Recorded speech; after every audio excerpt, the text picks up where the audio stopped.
Sejam bem-vindos ao canal Droga e Sociedade. Eu me chamo Gleuda Apolinário, sou socióloga de formação, tenho uma experiência na área de política sobre drogas, mas principalmente na área de gestão pública de política sobre drogas. E hoje nós temos o grande prazer aqui de conversar com meu amigo Alexandre Araújo.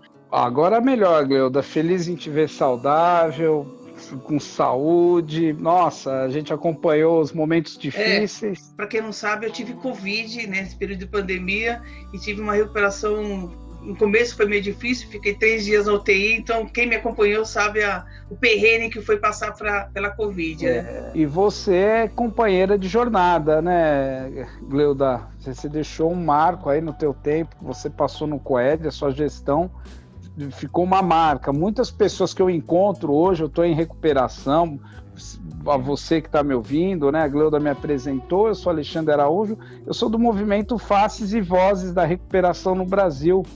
Eu lidero uma entidade hoje que tem como missão criar uma cultura de recuperação no país. A nossa missão é fazer com que a recuperação do uso de álcool e drogas seja tão comum como é aquela receitinha para quem tem diabetes, aquela receitinha para quem tem hipertensão, para quem fala onde tem um posto de saúde para a pessoa pegar remédios para HIV, onde que a pessoa sabe, hoje conversa abertamente que o câncer já não é mais uma sentença de morte, que tem cura. Então hoje a minha luta e a minha missão, eu dedico a minha vida para que as pessoas possam fazer com que a recuperação de dependência química deixe de ser um bicho papão. Porque até hoje o dependente químico nega a dependência, a família esconde, a sociedade rejeita. E você fez parte disso, né, Gleuda? Você pegou desde o começo, você sabe da importância, você sempre deixou a porta aberta e eu te agradeço muito por esse convite de poder estar falando do movimento. Imagina. Alexandre, eu que te agradeço também e claro, né, a ideia do canal aqui é trazer, vamos dizer, essas vozes, né, e essas faces, né, da política sobre drogas para quem de fato queira entender mais, queira conhecer e esse movimento que você acaba liderando aí hoje no Brasil, né, que é um movimento, inclusive, vem de um movimento internacional, que é, de fato, quebrar o estigma do dependente químico, né, e por isso que eu achei muito importante a gente ter essa conversa aqui, para mostrar que existem movimentos, existem grupos na sociedade hoje que, de fato, empoderam o dependente químico, quebrando os estigmas, que o estigma seria do esconder o dependente químico, que, claro, tem outros movimentos que fazem o anonimato, que também é importante, mas tem gente na sociedade que quer mostrar mesmo a sua superação, o seu processo de recuperação, que não é um processo fácil, mas tem pessoas assim, né, Alexandre? Eu acho muito louvável mesmo o trabalho do Faces e Vozes, que é isso, é dar face e voz ao dependente químico em recuperação, né? Então, realmente, para mim, que é um grande prazer te receber aqui no canal por conta disso, né?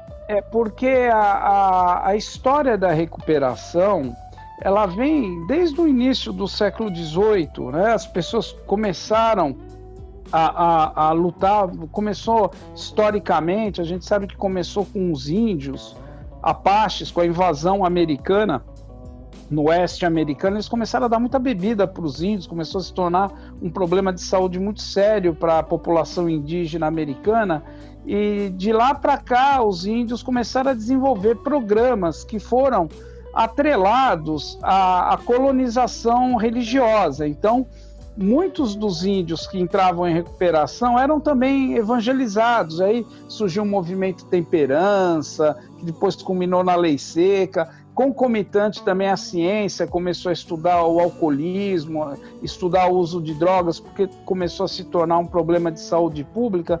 E ao longo de todos esses anos, as pessoas em recuperação, elas auxiliavam os outros que chegavam, mas nunca foram protagonistas. Acontecia muito os líderes religiosos continuar dirigindo os modelos de tratamento, a ciência, por sua vez, promovendo lobotomia, a justiça encarcerando, países com penas de morte. Enfim, ao longo da história, as pessoas em recuperação nunca foram protagonistas, né? Sempre foram vistas como pessoas difíceis de lidarem, problemáticas. E esse movimento hoje, ele tem como objetivo mostrar que não, que recuperação existe, é uma realidade.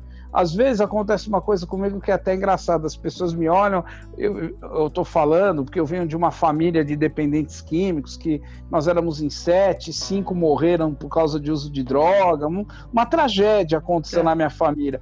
Aí eles falam assim, mas nossa, seu Alexandre, você não tem cara de que passou isso, você não tem cara que usou droga, como se tivesse que ter uma cara, uma cor, né? Alguma coisa, um estereótipo. Então, as pessoas são dotadas justamente disso, de um estereótipo, que nada mais é que você criar um rótulo sem fundamento, né? O estereótipo, você cria uma ideia sem ter provas de que aquilo é real. Então, esse movimento ele surge nesse sentido, das pessoas em recuperação fazerem parte da solução do problema, deixarem de ser resultado de pesquisa e de estudo. E Alexandre, quebra muitos preconceitos também, né? Porque quando, você acabou de dar o exemplo de você mesmo, né? Quando você vê uma pessoa como você está falando ali, está expondo todo esse movimento, e as pessoas te enxergam, né, como um cidadão comum, né? E não te colocam no estigma de ser dependente químico, ser uma pessoa doente, de fato você quebra preconceitos com isso, né? E a gente acaba amadurecendo uma sociedade que, infelizmente, é cheia de preconceitos com a questão da dependência química também, com dependente químico também, né? Essa é a ideia, Gleuda, porque você veja bem, a ciência e a igreja sempre olharam o dependente químico como uma pessoa que não cumpre regras, como uma pessoa que tem dificuldade de aderir a um tratamento, como uma pessoa manipuladora, dissimulada. Isso foi até compreensivo, porque as pessoas não sabiam que se tratava de uma doença cerebral.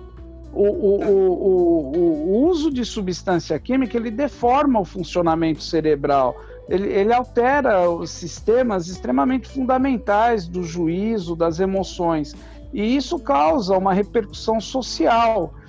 E tanto que ao longo da história pensaram-se que isso era coisa do diabo, ou a ciência muitas vezes pensou como loucura, fazia lobotomia, que se tratava de psicóticos, outros pensavam nisso como envenenamento, mas à medida que a ciência foi avançando, à medida que a ciência foi desenvolvendo a tecnologia da tomografia, das imagens cerebrais, começou a se ver que se tratava efetivamente de um transtorno mental. Hoje nós já temos informações técnicas científicas suficientes para saber desde quando ela se instala, como ela evolui, como é que ela deforma o cérebro. E isso mostra que o dependente não é esse bicho-papão, que ele tratado, que a sociedade disponibilizando ferramentas, ele pode sim desenvolver socialmente, se desenvolver, se reinserir, enfim, entrar em recuperação. Construir um emprego. Isso, montar uma vida produtiva. Muito bom.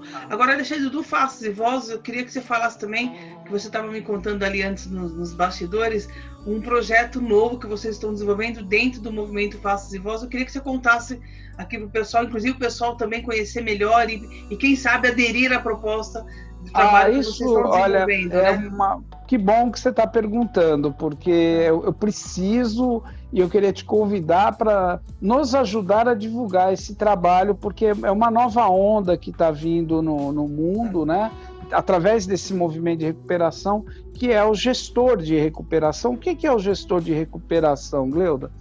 Essa figura, gestor de recuperação, são pessoas que, através da sua própria história de resiliência, de transformação, auxiliam outros a se transformarem.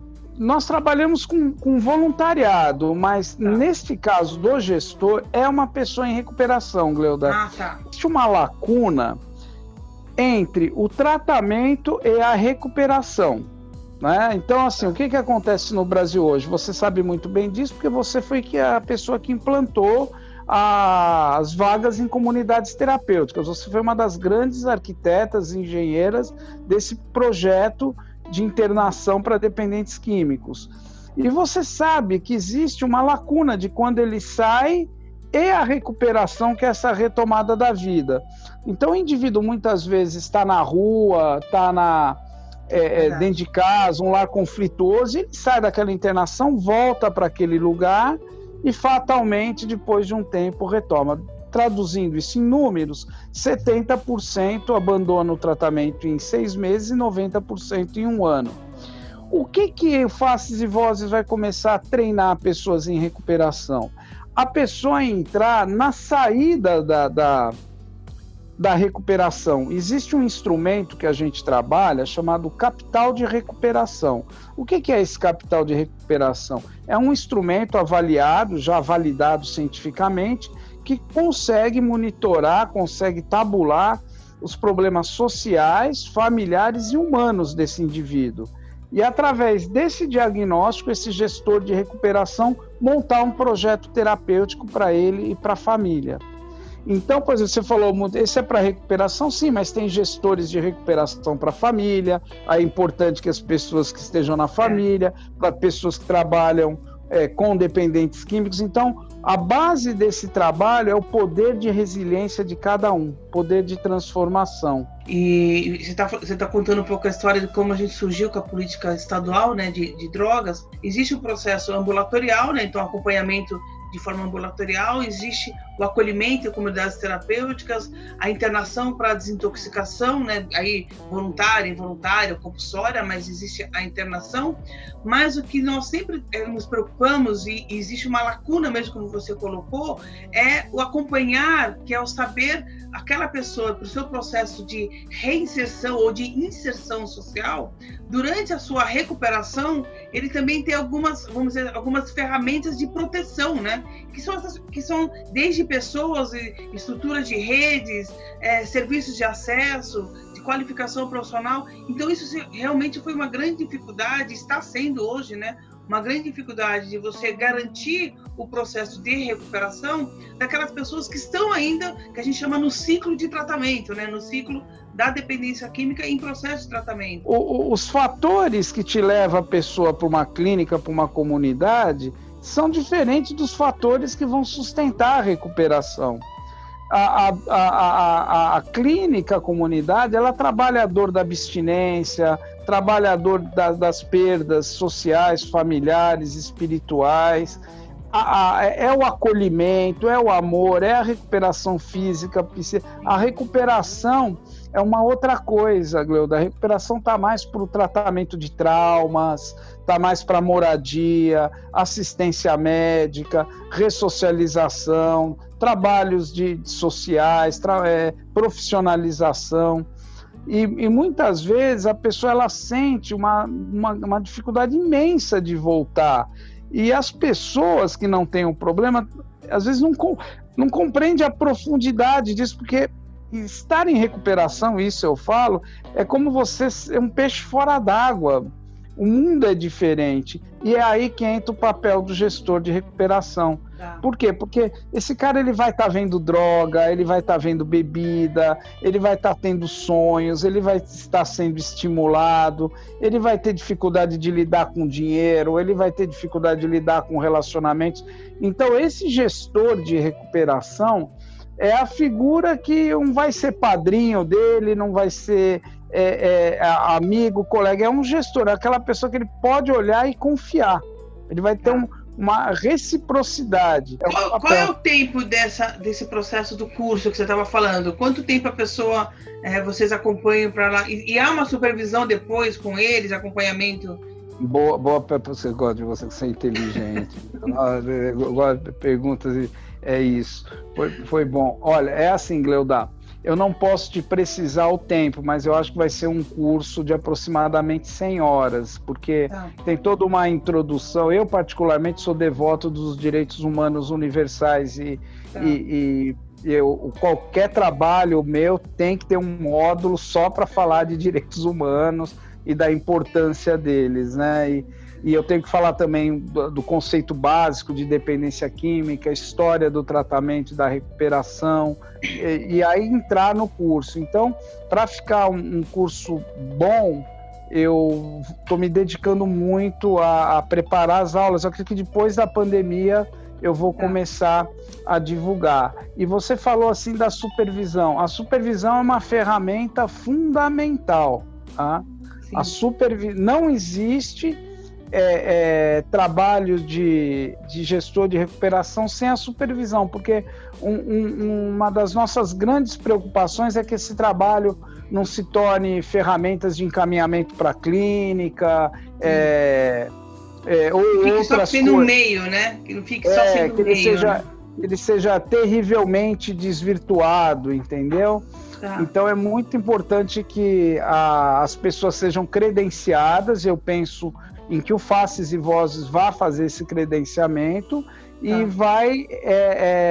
Eu não sei, me falta informação de como eu posso profissionalizar isso. Eu não pesquisei isso ainda, mas a minha ideia é que o próprio Faces e Vozes, através das pessoas, façam essa supervisão.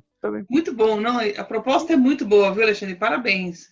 Muito bom. Agora, uma última pergunta. O pessoal que se interessar, né? Você vai deixar um site aqui para a gente colocar e acessar o pessoal direitinho? Vou te mandar o Faces e Vozes da Recuperação no Brasil.org.br. Essa conversa é muito agradável, né, Alexandre? Eu queria te agradecer muito e queria que você fizesse, inclusive, suas considerações finais aí para a gente... Minha consideração final é que eu queria que você participasse.